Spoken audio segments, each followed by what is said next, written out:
Marilew Bartling has over 33 years of experience in radioactive waste management. In October 2018, she accepted the Radioactive Waste Acceptance Program Management position for Navarro. Just prior to moving to Las Vegas, Marilew served as Director of Waste Management as the Portsmouth Gaseous Diffusion Site, a uranium enrichment facility undergoing a $1 billion decommissioning effort. Prior to that position, she worked 5 years in the United Kingdom, where her focus was on development of waste characterization strategies to minimize the impacts to the only available low-level waste disposal facility in the UK. Marilew's career in radioactive waste started in Oak Ridge, Tennessee, where she had the opportunity to work in several areas of waste management. So, Marilew, when you're ready. Thanks, Barb. Thank you very much for the opportunity to speak. For the past couple of years, we've been working on an update to the waste acceptance criteria for the NNSS. It's been quite an undertaking for our entire team, a lot of involvement with in-depth as we develop this. So I'm very proud to be here tonight to discuss this. Next slide, please. I'll give the brief background of the NNSS waste disposal. Cold War-related activities and nuclear research-generated waste require a safe disposal option. DOE is responsible for consolidating and disposing waste generated by cleanup activities and ongoing national security and science missions.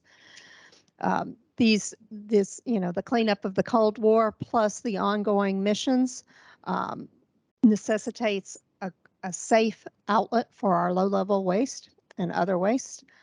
So the U.S. Department of Energy, Office of Environmental Management, oversees this under the Nevada program. We oversee the acceptance of waste for safe and secure disposal at the NNSS. The NNSS is appropriate and was chosen in part due to its isolated location, security, and arid climate.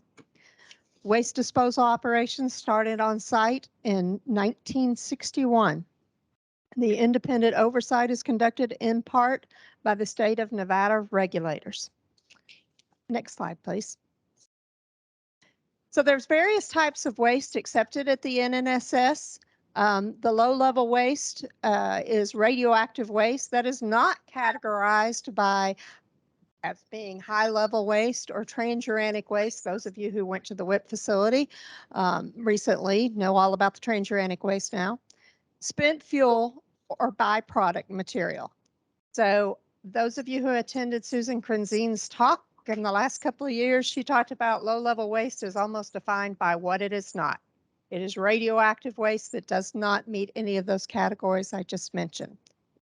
The typical low-level waste accepted here at NNSS includes contaminated metal, primarily from D&D projects and operations, debris, again from D&D projects, soil, equipment, PPE, tools, etc. Mixed low-level waste is low-level waste that is combined with a hazardous constituent. The hazardous constituents, can render the material toxic, corrosive, reactive, or ignitable, or as listed by the EPA. I do want to be very clear. The NNSS does not receive corrosive, reactive, or ignitable waste, and all toxic waste has to be treated to meet land disposal restrictions. So this is waste that is deemed acceptable for burial in alignment with the federal and the state regulations, and it is mixed with the radioactive component. Classified non-radioactive waste consists of classified components that have no radioactivity or hazardous constituent, but must be securely disposed in the interest of national security. As we said, we continue to support several of the production sites, and they submit quite a bit of classified material. We also have classified non-radioactive hazardous, and it's just as you would expect. It's waste that has both classified components that have to be buried for security and They have hazardous contamination, excuse me, they have hazardous contamination, I'm sorry, non-radioactive, but they have hazardous contamination with constituents, but again, it must meet those land disposal restrictions. Next slide, please. So the disposal sites at NNSS consist of 2 areas. Area 5, Radioactive Waste Management Complex. This provides for safe disposal of classified waste with the security that is available 24/7. We accept low-level waste, mixed low-level waste, and classified waste from on-site and off-site generators. So all of that goes to Area 5. If it comes from an off-site generator, it will automatically go to Area 5. Area 3 radioactive waste management site is currently in cold standby mode. It accepts waste only from on-site operations. So the majority of waste that we oversee coming in goes to Area 5. Next slide, please. Many of you have seen this slide before. It's kind of become our template, where we talked about the 3 main programs. I work for Navarro, and as Barb said, I am the manager for Navarro of the Radioactive Waste Acceptance Program. We administer the program on behalf of EM Nevada. A key responsibility of our team is to maintain the NNSS waste acceptance criteria. This is the volumes of documents that describe all the controls for waste submitted, both administrative and technical, based on regulatory and site governing documents. It includes regulatory, technical, and administrative. There are 3 key focus areas.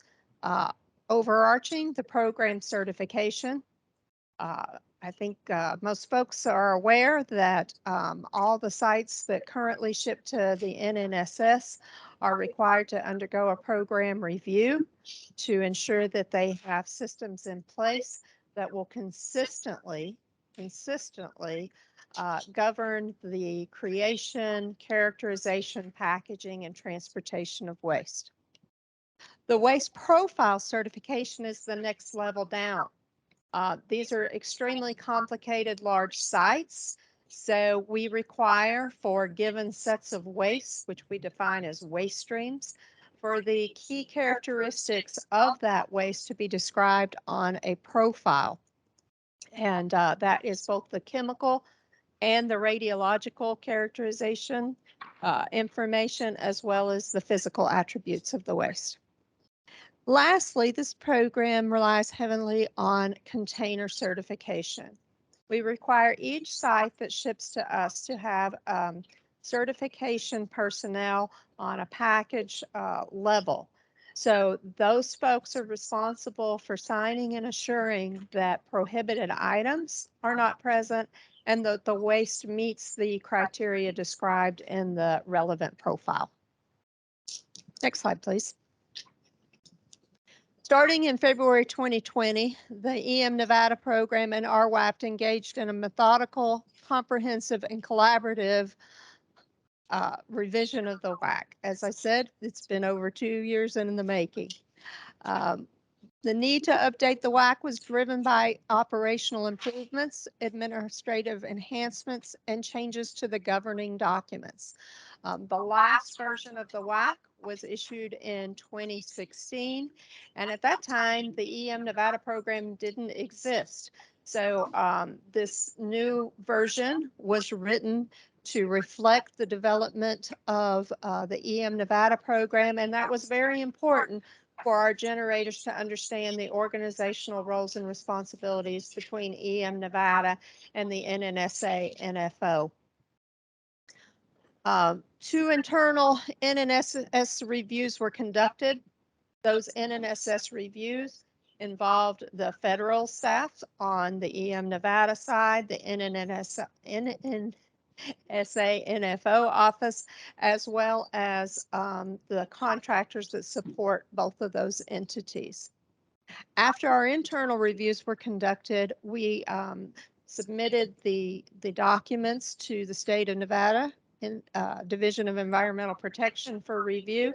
We also submitted it to all of our generators for their input. During the course of this, we addressed over 1,000 comments. It was very laborious, but we believe it was necessary to ensure that we heard all voices and responded accordingly. Ultimately, DOE headquarters was provided the documents and allowed their opportunity to review and give their concurrence. That was both the EM headquarters and headquarters at NNSA. Local, state, and federal stakeholders were provided an in-process draft for awareness in July 2021 to promote transparency and collaboration. The final product was issued on March 22nd, 2022. It is publicly posted to nnss.gov. I encourage folks to use the nnss.gov when accessing it, because if there's any changes, they'll be recorded there, and you will make sure you have the absolute most up-to-date. The implementation is occurring in a phased approach. This was quite a major overtaking of administrative requirements, and it is being coupled with a new electronic profile system. So we're phasing this in. We anticipate full implementation 200 days after issuance, which is October 18th. And I'm going on vacation October 19th, I think. Next slide, please. The key takeaways on the changes to the WAC. Revisions to the WAC were thoroughly considered and methodically incorporated to further reinforce continued safety in the acceptance of waste and disposal at the NNSS. The revision did not change the types of waste received at NNSS, and nor did it change any of the restrictions on waste shipment routing within Nevada. Neither of those key items changed. What did change was form and format. We separated the administrative WAC and the technical WAC. This is to provide clarity to you in part as stakeholders. The administrative WAC does exactly what it describes. It's the administrative processes for getting your profile approved, for getting your program approved, and quite frankly, just your scheduling and delivery to the site. We separated those out in the event that there's changes needed there from the technical WAC, which includes the absolute requirements that apply to the waste physically, chemically, and radiologically. Therefore, if there are any changes to those key factors for the waste received, those changes would be very clearly identified and not caught up in the administratia. So we thought it was important to pull those out for the generators and for clarity with the stakeholders. We rewrote our waste profiles with more rigor to clearly identify key data. This was done with a lot of collaboration with in-depth to understand key information they wanted to have highly visible, and it also came from our agreements on the settlement agreement. The organizational changes. We streamline NNS contacts for our generators. They know exactly who to go to. We limited it so they would it would always be clear, and Bill's phone should be ringing a lot because his role is the key role for contacts on the Fed side. We clearly defined expectations for the local DOE and NNSS federal oversight. When I say local, I mean the feds at the generating site, not local here. This was a key takeaway post the Y12 incident. There was a enterprise-wide review, and it was noted that there was not that there could be more rigor in the formality of the engagement of the local feds with their NNSS program.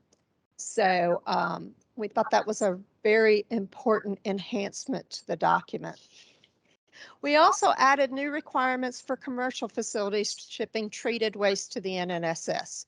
We have a few commercial treatment sites who are very, very important to the overall DOE waste management mission. They receive waste from our DOE and our NNSA sites, and they treat them to make sure that they do meet those land disposal restrictions I spoke of early. We wanted to make sure we had earlier notice of waste that they were planning on receiving for treatment, so we could better schedule oversight visits and understand what is usually some very complex waste. So we put some new requirements in there to work with them to have earlier identification and understanding. Next slide, please. We made some substantial changes to our waste certification approval and evaluation process. Like everyone else, we like to target our resources where they are best needed. So we have a couple of programs who have not shipped for several years. So we made allowances for them to basically put their program in abeyance with rules for restarting. So now it's very clearly defined. If you haven't shipped within a 2-year period, you need to give us a certain amount of notification. I think it's 90 days, and we will come do a site evaluation in that time. That was not defined before. We think that's a real strengthening to the program. Probably one of the generators will tell you this is a large impact to them. We increased our verification rate, our independent verification rate, from 5% to 10% for mixed low-level waste received under the permit. And we added requirements for regulated asbestos waste coming in under the solid waste permit to be verified independently at a rate of 10%. This was negotiated with NDEP as part of our settlement agreement, and we are working very hard with the generators and NDEP to address that transition from that 5% to 10%. Those verifications can take various forms. They can be visual verification, where we go and physically watch the waste, verify it visually. It can be through real-time radiography conducted either at the generator site and we review the tapes, or upon receipt. It also includes actually going and taking split samples of materials that are amenable to sampling, which tend to have high surface area. So we're stressing that option also. Changes to documentation requirements. There are new requirements for separate mixed low-level waste profiles. Very roughly put, if waste is required to be transferred on a uniform hazardous waste manifest, it will have a profile separate from that waste that does not require that. So the low-level waste, which is not governed by that rule under EPA, will be on a separate profile.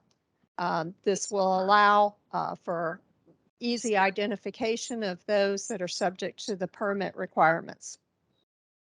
Identifications of waste requiring standalone profiles. One of the key takeaways we've taken from our reviews across time is that there's some key waste that we want to make sure gets visibility. So we set up criteria that specify certain types of waste must be on a standalone profile. That, I'll give you a few examples. Oversized, overweight, overdimensional will have to be on a standalone profile if they require certain permitting. Anything highway route control quantities of radioactivity will be required to be on a standalone profile. Any waste coming under a negotiated approval from a different state or EPA region under either RCRA or TSCA will be on a standalone profile. We did set up some new protocols for expedited profile review requests. Those are very, very limited. Those are to add a container type, to change names of personnel on profiles. But we thought it was important to allow some things to move through and not get bogged down in the system. So the generators are really happy with that one. Annual recertifications must document point of generation review. This was another key takeaway from the reviews conducted across the enterprise. The importance of going back to that original generator on the site to understand any changes in systems or protocols that may have an impact on the waste and those waste characteristics. As I've alluded to, many of the revisions in the WAC align with the terms of the 2020 settlement agreement, resolving all regulatory actions related to the Y12 waste issue. Next slide, please. So in summary, it's been a long revision. It has been methodical. It's been very comprehensive, and it has certainly been collaborative as we have moved forward with this new revision. The link is there, and again, I encourage you to use the link.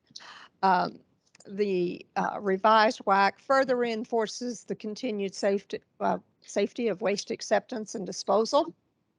The types of waste at NNSS, the allowable contaminants, and the shipping routes within Nevada did not change in this revision.